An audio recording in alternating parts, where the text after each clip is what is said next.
Hey guys, welcome back. I hope you're having an amazing day. Let's get right into the stories. The first story is titled, My Ex Demanded Me for Child Support for a Kid That Is Not Mine. My mother and sister are on their side. Some years ago, I dated a girl. The relationship was bad, she was very controlling and abusive, it ended up really bad and we broke up. I kept going on with my life, and after some years I got a decent job, enough to solve all my needs, have a comfortable life, and make some savings. The thing is, a couple months after getting my job, my ex contacted me. She first asked me to talk. I believed that she may want to reconnect or something, but she showed up with a 5-year-old child, claiming he was my son and demanding for child support. I didn't believe her, but the child age matched the time since we had cut contact. I got advice from a lawyer, a friend of mine, to try to solve this out of the court. I offered to take responsibility, pay all the costs, and being an active part of the kid's life only after making a DNA test. Everyone was okay with this except for my ex. She acted offended and demanded to just give her the money she deserved. She used all the excuses she could, even contacted my family and told them I was trying to avoid taking responsibility of her child. When she ran out of excuses and the DNA test was finally made, surprise, I'm not the father. She was so mad with the result and cried about the money, saying it was unfair and she deserved it. But she didn't accomplish anything. Moving on to last week, there was a little party at my parents' house. My brother, a friend, and I were talking, and my brother started to joke about the situation with my ex. My friend and I started to joke about it too. Some of our comments were a little dark and bad, but we were far away from the rest of the people. Literally, we were on the opposite side of the house, and nobody else could hear us. At least that was what we thought. We were laughing like crazies when my sister appeared, very angry, and pushed me against the wall. She spied us and heard our conversation, and she was really mad. She started to yell at us about how horrible we were as people for mocking a poor woman. A few hours later, when the party ended, she asked me to go to the kitchen with our parents, and she started to say how awful I was for the previous situation. Apparently, my ex had been in contact with her, and she believed her version, and that was her way to have an intervention. My brother and I were like, "Are you serious?" when she started to say how I forced my ex into being a single mother and that I have the moral obligation to help her. My dad only said that maybe we were being a bit too cruel making jokes of her, but that I wasn't responsible for that kid. My mom then surprised all of us when she said, even if the kid is not yours, you're making more than enough money to support the child, you should have helped her. Since then, I had been receiving texts. My dad and my brother are on my side, saying I'm not responsible for her, but my sister is telling me how horrible I am for ruining their lives. My mom only said, it's your decision and I respect it, I'm just very disappointed that you ended up being so selfish. I'm aware that she doesn't deserve my money and I'm not planning to give her any, but the constant harassment of my sister trying to guilt me, it's just exhausting. The next story is titled, Try to Steal My Apartment from Under Me? LOL. Back in the mid-90s, I was a single guy in my late 20s, and if I'm being honest, a bit of a man-child. I had a job that paid just enough for me to pay rent and go out drinking every night. I was a regular at a bar, and it was there that I met two ladies who were around my age. They had just had their roommate move out unexpectedly, and they were looking for someone to fill the vacancy in their 3-bedroom apartment. The rent was cheap, only $350 a month for each of us, and the location was ideal, close to everything. Plus, the heat and electric were paid for by the doctor's office below us, making it a unicorn of a place for me, especially since I was paying that alone and utilities at my previous place. I jumped at the opportunity and moved in. On my first day, the ladies had me sign the lease, which I knew was a bit shady from the start. The lease was a copy with the old roommate's name whited out, and I was told I couldn't contact the landlord myself. Despite my reservations, I signed the lease and paid $200 for the deposit and the first month's rent. Living with the ladies was an experience, to say the least. They were quirky and lazy, and they seemed to think they owned me.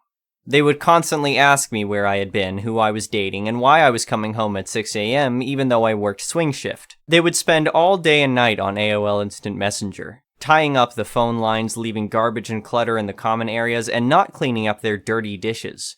Despite their mess, they would scold me for leaving my shoes or coat out. I tried to avoid leaving my stuff out, but would occasionally forget, and they would still mention it.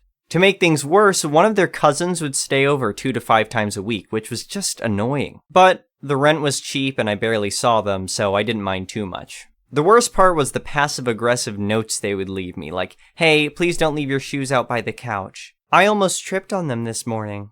The place was cluttered with their mess, but my shoes were the problem. It got even worse when I started dating the person who would become my wife. They were jealous and would try to break us up.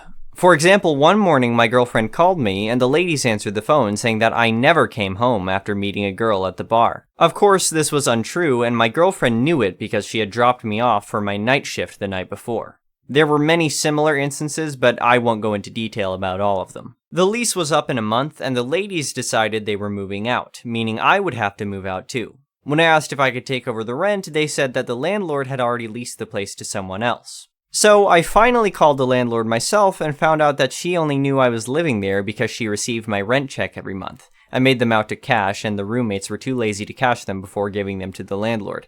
She told me that she had not leased out the apartment and hadn't received any notice from the ladies that they were moving out, but their cousin was wanting to sign a lease.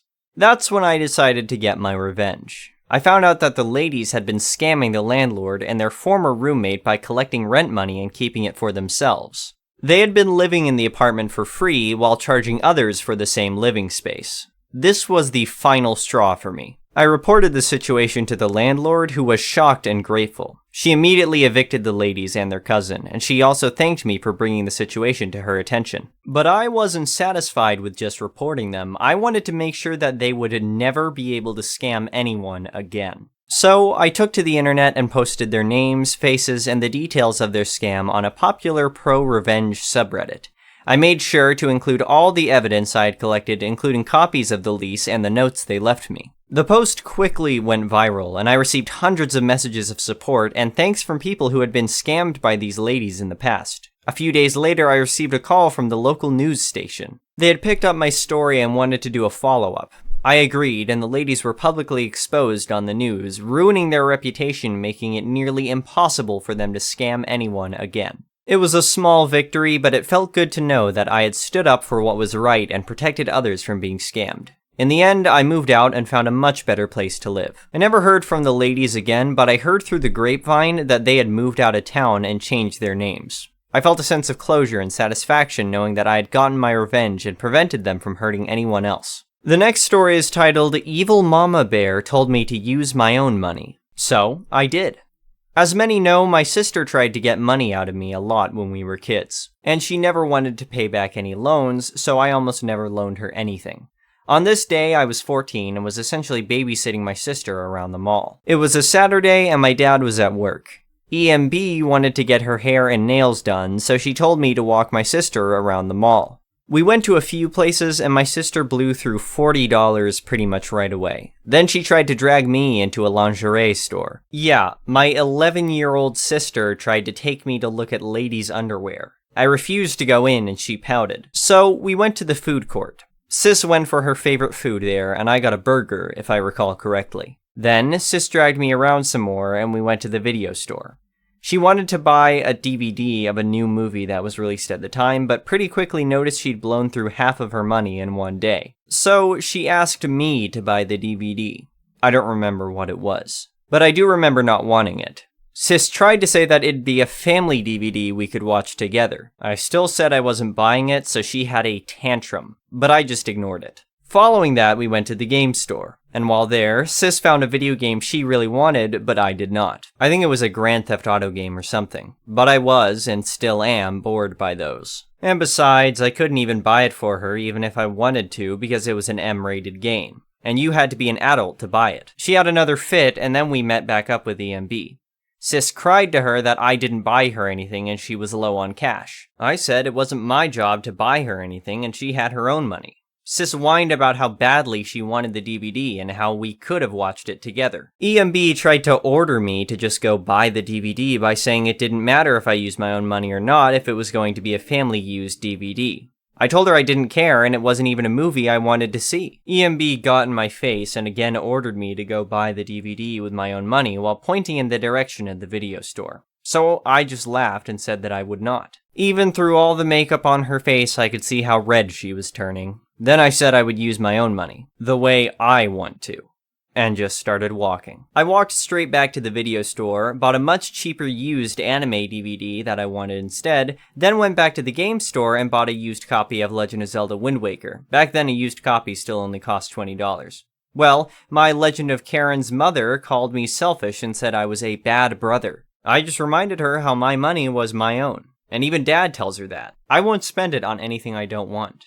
We left the mall and both my mother and sister refused to speak to me for the rest of the day. I took the GameCube into my room and had a blast playing Zelda. We did have another copy of that same game, but my sister liked to hoard it for some reason because she knew I liked playing it. Whenever I mentioned I wanted to play certain games, my sister suddenly had a renewed interest in them, and then insisted on playing them again first. So getting my own copies when I could was a must because I could keep them in my room. Still have that Wind Waker game too, as it was one of the few games my sister managed to not steal or break when she stole the Xbox 360 and destroyed 3 other game systems at my dad's house. The next story is titled, My Dad is Kicking Me Out. I'm leaving a gift. His long-distance girlfriend is moving in December from overseas, and because my father is a liar, she falsely believes that my room was used by his ex and that she had since moved out. The truth is that they were sharing his bed until last week while I lived in the other room. And so, to keep up the ruse, he told me yesterday that I had 2 weeks to clear out my room, take my belongings, and leave no trace of my existence behind in the apartment. His girlfriend is apparently a clean freak, and my dad is desperate to make a good impression. Hence me getting kicked out. So right before I leave, there's going to be an accidental spill of tuna juice on the living room rug, and there will be honey and sugar in inconspicuous corners. I think the ants will love it. Hopefully the tuna juice will go bad and make the whole place slowly stink over the course of several weeks for no reason, and hopefully my dad will be embarrassed and miserable. The next story is titled, Life as a Flea Market Worker. I help my parents sell company return items in a flea market, and I wanted to share some of the most annoying and funny interactions. Even though items are labeled as returns, sometimes they can be overstock or canceled orders and they're still sealed or in pristine condition. I always test the items before I bring them to the market, or I sell them dirt cheap and inform the customer that I do not know the condition of the item. This one happened today, and I didn't really know what to say to her.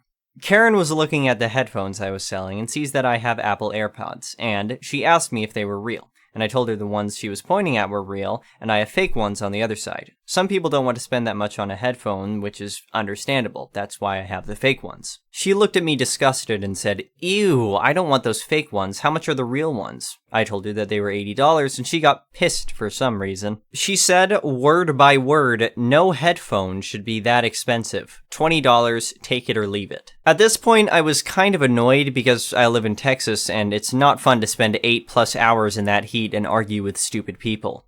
I told her that I sell the fake ones for that much, and there's no way I'm selling them for $20. FYI, the AirPods were 2nd gen ones, and they were open box new. The wrapping paper around the headphone was still there, and it had 3 months of warranty left. She ugged and started to look at the other headphones I have, and saw the Powerbeats Pros, which are the second most expensive headphones I have. The first one being Sony WH-1000 XM4s. She asked me if I could do $20 for that one. I told her that since they're still sealed, I'm asking $150 for those, and she had a shocked face. She left angrily and I didn't see her again, fortunately. Thank you for watching.